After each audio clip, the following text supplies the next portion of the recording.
Boa tarde, está no ar o RBV News edição tarde, que leva você, internauta, os principais fatos do dia em Mato Grosso do Sul, no Brasil e no mundo. E a Polícia Militar apreendeu hoje um adolescente de 14 anos envolvido no roubo de uma casa no Jardim Panamá na noite de ontem. De acordo com o relato das vítimas à Polícia Civil, o adolescente e outro homem teriam invadido a casa e mantido o casal de idosos e o neto deles, de 6 anos, reféns por cerca de 3 horas. Depois de roubar a casa, os criminosos levaram o idoso de 71 anos no carro da família até a região do bairro Zé Pereira, onde descarregaram os objetos roubados e deixaram a vítima e o carro. Ainda segundo os policiais, as buscas por outros 2 envolvidos no roubo continuam. O garoto foi encaminhado para a Delegacia de Pronto Atendimento Comunitário do Centro, onde deve ser ouvido. E a Secretaria de Estado de Saúde, por meio de uma parceria com o Ministério da Saúde, realizou durante essa semana um seminário sobre crimes de trânsito. O evento, que terminou hoje, faz parte do projeto Vida no Trânsito. CIPTRAN, Polícia Militar Rodoviária Estadual, AGETRAN, Polícia Civil e secretarias municipais de Campo Grande e algumas do interior também participaram. E para falar mais sobre este evento, eu recebo aqui no estúdio Suzana Martins, que é técnica de vigilância de doenças e agravos não transmissíveis. Boa tarde, Suzana. Boa tarde. Suzana, esse número crescente de acidentes de trânsito, de crimes no trânsito, já pode ser considerado uma epidemia? Sim, ele tem sido considerado pela Organização Mundial de Saúde como uma epidemia. Por conta disso, foi lançado o ano passado, em 2011, a década da segurança viária, que vai durar até 2020. E durante este período nós temos o desafio de abaixar em 50% o número de acidentes de trânsito no Brasil, nos municípios e no mundo. E de que forma que essa ação pretende ser realizada? O Ministério da Saúde se envolveu completamente nessa questão e a partir de dezembro do ano passado ele lançou para os estados e para todas as capitais o projeto Vida no Trânsito. Esse projeto teve como piloto 5 capitais no Brasil. Desde 2011. Uma delas é Campo Grande, que tem se destacado pelas iniciativas que tem tomado. Agora a gente começa a trabalhar e ampliar esse projeto. No que consta esse projeto? Nós temos 5 pilares para trabalhar com ele, desde a fiscalização, a engenharia, as questões de punição também e da segurança viária de modo geral. É uma série de ações intersetoriais, porque no trânsito a gente não trabalha sozinho, nem a polícia, nem a saúde, e dessa maneira nós temos feito ações para o enfrentamento dessa questão. Uma das ações muito importantes que já foi criado aqui em Campo Grande é o GGIT, é o Gabinete de Gestão Integrada de Trânsito, que tem como cabeça o dirigente da AGETRAN e como vice o da CIPETRAN, o Dr. Rudel e o Tenente Coronel Alírio Vilaçante, da CIPETRAN, e um grupo de 28 instituições que fazem parte do GGIT. As reuniões são mensais e nelas são discutidas todas as questões de trânsito. A partir do GGIT, surgiu o grupo de análise de acidentes de trânsito, porque a gente não pode mais trabalhar com a questão empírica, achar que está aumentando, achar que o motociclista tem sempre culpa no acidente, por exemplo. E dentro deste grupo de análise de acidentes, nós pegamos tudo o que envolve o acidente, toda a documentação desse acidente, e nós estudamos os acidentes fatais e graves. Nos acidentes fatais, nós fizemos o levantamento, já completamos o do ano passado, de 2011, são 132 óbitos ocorridos em Campo Grande, na zona urbana, que foram atendidos, e nós conseguimos determinar os principais fatores de risco que envolveram essas mortes. Então, agora a gente está qualificando essa informação. Certo, você chegou a mencionar a questão dos motociclistas, que são apontados como os grandes vilões do trânsito. Sempre. Mas todos têm a sua responsabilidade. Correto. E no caso do pedestre, pouco se fala, mas também acompanhamos acidentes que muitas vezes o pedestre foi imprudente. Também foi abordado? Correto. No trânsito, o maior sempre cuida do menor. Então, independente de onde está o pedestre, independente de onde está o ciclista, o motorista é que tem que sempre respeitar o motociclista, o ciclista e o pedestre. A gente sempre ouve falar, o motociclista é imprudente, né? Mas a gente vê também que o motorista, muitas vezes, ele age de maneira... Como que ele está aqui nessa pista, ou como que ele está invadindo essa pista, enfim. Então, no trânsito, sempre o respeito maior deve ser do motorista em relação aos outros. A imprudência existe de várias vítimas, né? Mas sempre o cuidado deve ser do motorista. Agora, Suzana, a legislação brasileira em relação ao trânsito tem passado por várias mudanças. Temos aí o caso da lei seca, enfim, tantas alterações e ainda assim é crescente o número de acidentes. Existe alguma causa para isso, mesmo, por exemplo, com a lei seca, que agora é tão mais vigiado, tão mais cuidado, e ainda assim, qual a causa? Então, dentro desses aspectos que eu te falei dos cinco pilares, um deles é a educação. E a educação, essa qualificação dos acidentes que a gente tem feito, tem orientado a educação, tem orientado a fiscalização. Quando a pessoa vê uma blitz na rua, ela não está lá por acaso, ela não está lá aleatoriamente. Isso é um estudo que foi feito. Qual é o local de maior incidência? Qual é o dia de maior incidência? Qual é o horário de maior incidência do acidente? Desculpa, eu acho que eu perdi na resposta. Não, você estava falando sobre a questão de o que seria a causa, né? Sim, a causa. Então, a educação tem sido apontada como um dos fatores principais para isso. Só que, veja bem, quando é feita uma blitz e é apreendido um rapaz não habilitado, embriagado, o pai chega e briga com a polícia porque reteve seu filho. Então, se as famílias não cuidam dos seus filhos, não há de se esperar que as instituições públicas e privadas o façam. A educação deve começar em casa. O pai que dá a chave do carro para o filho não habilitado, para o filho menor de idade, ele está cometendo um crime de trânsito. Não é verdade? Então, a questão da educação não é só vamos orientar as pessoas a respeitar a faixa de pedestres, essa campanha grande que a gente tem feito aí. Mas ainda hoje a gente vê pessoas que não respeitam, que ficam incomodadas de parar. Mas eu já tenho que parar no semáforo, vou parar na faixa. Então, essas questões começam sempre dentro da família, dentro do lar, e depois elas se expandem. Tá certo. Eu acabei de conversar com Suzana Martins, ela que é técnica de vigilância de doenças e agravos não transmissíveis, que falou sobre um seminário que debateu esse aumento nos acidentes de trânsito. Suzana, muito obrigada. Eu é que agradeço a oportunidade. Boa tarde. Boa tarde. E no próximo bloco você confere os principais fatos do mundo. Nós já voltamos.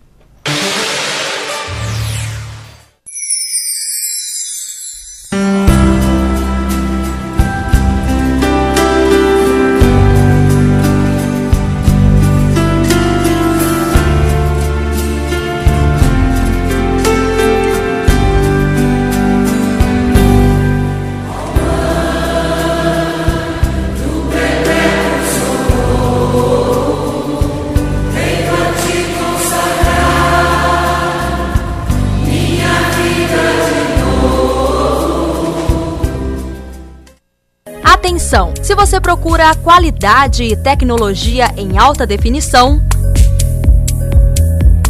LEDs, mídia de alta definição, 3305-5040.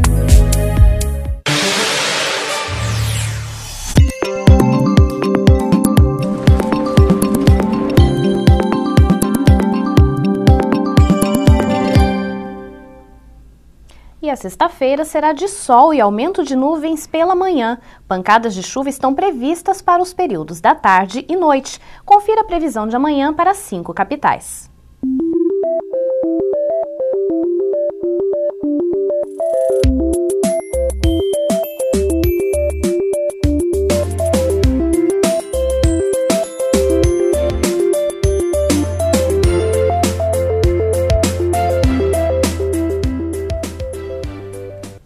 E vamos agora aos fatos nacionais. Pacientes em tratamento contra o câncer poderão ter acesso a medicamentos para quimioterapia por via oral gratuitamente. O Senado aprova um projeto que obriga os planos de saúde a custearem medicamentos quimioterápicos de uso oral. A matéria ainda precisa ser votada na Câmara dos Deputados. Por mês, a farmácia ambulatorial especializada do Hospital de Base, em Brasília, fornece mais de 87 mil unidades de medicamentos de quimioterapia, entre comprimidos e ampolas, para pacientes em tratamento de câncer.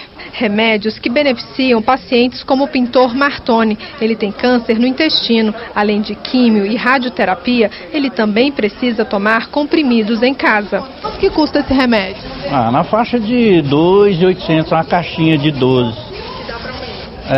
Dá para um mês, é um mês certinho. Eu teria que vender o que eu tenho para fazer o tratamento, né, no caso. Mas assim, imediatamente não tem, entendeu? É muito caro. Esses medicamentos também são fornecidos para pacientes que até têm plano de saúde, mas acabam sendo tratados pelo SUS para ter acesso aos remédios. A demanda no serviço público de saúde para tratamento com câncer atinge tanto o paciente humilde, que tem outra forma de atendimento além do SUS, como até o paciente que às vezes tem um convênio muito bom, um paciente diferenciado, que até tem um poder aquisitivo alto, mas como o convênio não permite essa liberação de medicamento pelo sistema de plano de saúde, ele pega no serviço público como qualquer outro paciente da população. Cria um marco facilitador do acesso das pessoas, dos portadores de câncer, ao serviço de quimioterapia oral em domicílio. Isso é melhor para o paciente, desonera uma série de serviços e evita que o paciente corra o risco de uma contaminação quando ele vai ser submetido a uma quimioterapia convencional. Em nota, a Federação Nacional de Saúde Suplementar, que representa 15 das maiores operadoras de planos de saúde do país, esclareceu que cumpre todas as determinações legais. Disse que propostas como essa devem contar com a colaboração da agência reguladora e com a participação das operadoras. A FENA Saúde acredita que esses cuidados são necessários para que os planos não se tornem inviáveis financeiramente para os beneficiários. Realmente pode ter um aumento no primeiro momento, mas o paciente tendo um tratamento mais adequado, ele vai ter menos custos de complicações e assim ele vai ter até economia com o tratamento do plano de saúde via oral. A matéria já foi aprovada pelo Senado e aguarda votação na Câmara dos Deputados. Nós estamos pedindo à Frente Parlamentar da Saúde que acompanhe e agilize, o mais rápido possível a votação disso na Câmara, uma vez que nós temos inúmeros pacientes que precisam de tratamento nessa chamada quimioterapia oral e eles, nesse momento, ainda não são ressarcidos. Quer dizer, o plano de saúde não cobre os custos desse tratamento e é fundamental, é muito importante que isso seja votado o mais rápido possível. É como uma bola de neve, fazer um empréstimo para pagar as prestações de outro empréstimo. A prática cada vez mais comum entre aposentados traz muita dor de cabeça. E o peso dos juros bancários no Senado, em um projeto que está na Comissão de Assuntos Sociais, pode colocar limites nos descontos na folha de pagamento dos idosos. A aposentada Sueli Costa fez o primeiro empréstimo consignado há 5 anos. Não parou mais. Hoje tem 5 empréstimos ativos e paga um total de R$ 700 em prestações, quase 30% do benefício que recebe. Ela já aprendeu que o refinanciamento dos empréstimos pode levar à perda do controle da dívida. Quando eu fui fazer o segundo, eu já sabia que o primeiro eu já tinha pago 1 ano. Aí eu digo, bom, eu acho que eu posso fazer outro. A pessoa até quis fazer a renovação. Mas a renovação, eu fui fazer as contas e eu vi que não era bom para mim. Era melhor fazer um outro. Aí eu fiz um outro. Foi assim que eu comecei. Eu acho que a pessoa, para não perder, ela tem que anotar ou ter alguém junto, porque a idade vai chegando, a gente vai cada vez, a memória da gente vai diminuindo, né? O diretor do Instituto Brasileiro de Defesa do Consumidor afirma que um número significativo de pessoas, principalmente aposentados, tem dívidas acima da capacidade de pagamento. Uma das causas seriam os juros altos cobrados nos empréstimos com desconto em folha. Pela a taxa Selic, que mede a inflação atual, ela é altíssima, porque ela pode chegar a 2,35 ao mês. Isso daria aproximadamente ao ano acumulado 30%. Então, se você for ver que a inflação está em 7,5%, 8%, ou 5,5% nessa faixa, é altíssimo esse dinheiro. Para pessoas com mais de 60 anos e renda inferior a 3 salários mínimos, o desconto das prestações não poderá ser maior que 20% da renda. Hoje, o limite é 30%. A autorização para desconto do empréstimo no benefício de aposentados e pensionistas terá que ser feita por meio de um contrato assinado pessoalmente. Os juros não poderão ser maiores que os cobrados de trabalhadores da ativa. E sempre que o aposentado declarar não ter autorizado o empréstimo, os descontos serão suspensos imediatamente. E existe uma pressão muito grande, às vezes, de amigos, entre aspas, até de familiares, em cima do idoso, para que ele faça um empréstimo sobre o outro. De repente, a metade do salário dele está ficando no banco. Então, eu não quero que a prestação ultrapasse a 20% do valor do salário dele. O banco pode emprestar para ele quanto ele quiser, desde que a prestação não ultrapasse a 20%. E vamos agora aos fatos de Mato Grosso do Sul. Você viu aqui no RBV News que Ponta Porã registrou essa semana a primeira morte por H1N1. Agora, ao todo, são 5 mortes em Mato Grosso do Sul. Um dos hábitos que ajudam a prevenir contra a gripe é o uso diário do álcool em gel, tanto que o produto passou a ser um dos mais vendidos nas farmácias de Campo Grande. Como medida de prevenção contra o vírus da gripe H1N1, o álcool em gel já faz parte do dia a dia da população. A gente usa quando sai de casa, não é? E quando nós vamos também nos locais públicos que tem, a gente também usa. Estamos sempre passando o gelzinho na mão. Beleza. E você, no seu caso, está se protegendo com álcool em gel ou ainda não se adaptou, não tem assim o hábito de usar? Sim, quando saio de casa, quando volto, como a gente vai nas lojas e tem, quando a gente vai em locais públicos também. Então utiliza o álcool gel sempre? Sempre. É igual protetor solar. Este aumento deve-se a um surto do vírus da gripe na capital.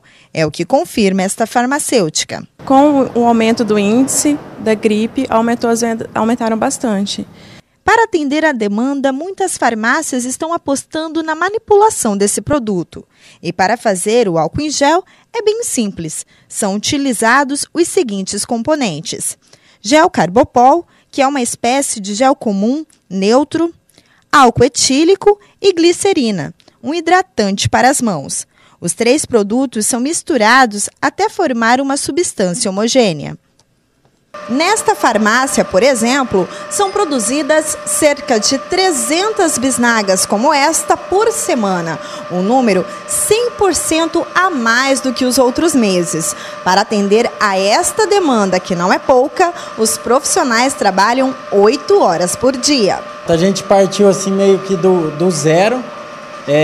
Nos outros meses, quando a gente não tem um surto da gripe, a população em geral acaba esquecendo, né, que a gripe está aí, que a gente corre o risco.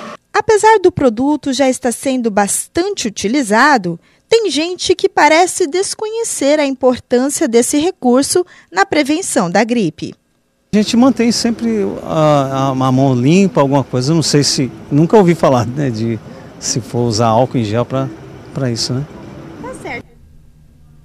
Para muitos, ela é a segunda mãe. E não é cair em lugar comum fazer essa afirmação. Afinal, são elas que costumam ficar com os netos para que os pais possam trabalhar. E com isso, acabam ajudando na sua criação. Com a evolução dos tempos, o perfil das vovós também mudou. Hoje, muitas delas ainda trabalham, viajam, namoram e chegam até a sair com os netos para a balada. Mas uma coisa não muda, o amor incondicional que todas elas têm pelos netos. E nesse dia da avó, a repórter Tatiana Mello foi mostrar a história de uma vovó que é exemplo de amor e devoção. A avó, pessoa muito especial na vida dos netos. Uma ligação muito forte, já que é considerada por muitos como uma segunda mãe. Sem o grande compromisso da educação e sim do prazer de dar muito amor, orientação e poder fazer tudo o que não pôde pelos filhos para os netos. Para a dona Arlene Souza, ser avó é viver pelos netos. Ser avó é uma condição diferente. A gente vive para eles, um pedido deles para a gente é uma ordem. A gente procura atender a todos. E a coisa que eu não fiz para meus filhos, eu faço para eles. Acho que é arrependimento, né? Para os netos de Dona Arlene, a casa da avó é o melhor lugar para talvez fazer coisas que em casa não poderiam e também desfrutar de muito carinho e ter as vontades atendidas. E você, Paulo, o que você mais gosta na casa da sua avó? Não sei, acho que é o macarrão dela que ela faz. E você, Pietra, para você, o que na casa da sua avó você tem mais liberdade que na sua casa você não teria? De falar sobre os assuntos pessoais de adolescente, essas coisas, acho que eu tenho mais intimidade com ela. E para você, Pedro, o que é diferente que aqui você pode e na sua casa você não pode fazer? Olha, na minha casa não é que eu não posso dormir tarde, mas é diferente aqui. Aqui, se eles me verem acordado tarde, eles não vão brigar. Lá, se meus pais verem eu acordado tarde, eles vão brigar comigo. Aqui não. Mas não só os laços consanguíneos também determinam esta ligação. Dona Arlene, por exemplo, tem 2 netos de coração, sobrinhos que ajudou a criar. O quarto para os netos, que carinhosamente é chamado de chiqueirinho da vovó, está sempre preparado para recebê-los. E não para por aí. Dona Arlene ainda tem 2 netas que moram em Brasília, Natália e Natane. Muita experiência de vida e muitos ensinamentos a serem passados para as próximas gerações. Assim são os avós, pessoas sábias e amorosas. A data surgiu em homenagem aos avós de Jesus Cristo, Joaquim e Ana. E muitas avós ainda têm muito pique para desfrutar deste momento da vida que é muito especial. Dona Maria Arcângela e Dona Selenir Teixeira fazem ginástica praticamente todos os dias. Dona Selenir já tem bisneta de 13 anos de idade e fala da grande maravilha de ser avó. O amor é em dobro, o carinho é em dobro? É dobrado, é amor dobrado. Dizem que os pais educam e os avós estragam. Isso é verdade? Para muitos são, para mim não, porque eu não aprovo o erro de neto. Não aprovo. Se estiver errado, eu chamo mesmo a atenção. Nossa, significa muita coisa. O neto, para mim, é a coisa mais maravilhosa que tem. Meus netos estão todos criados, mas para mim é como se estivesse ainda todos pequenos. Avós, anjos da guarda dos netos, que se tornam um espelho para eles. Um amor em dobro, incondicional. E parabéns a todas as vovós nessa data. O RBV News Edição Tarde fica por aqui. Mais informações amanhã a partir das 11 da manhã. Boa noite.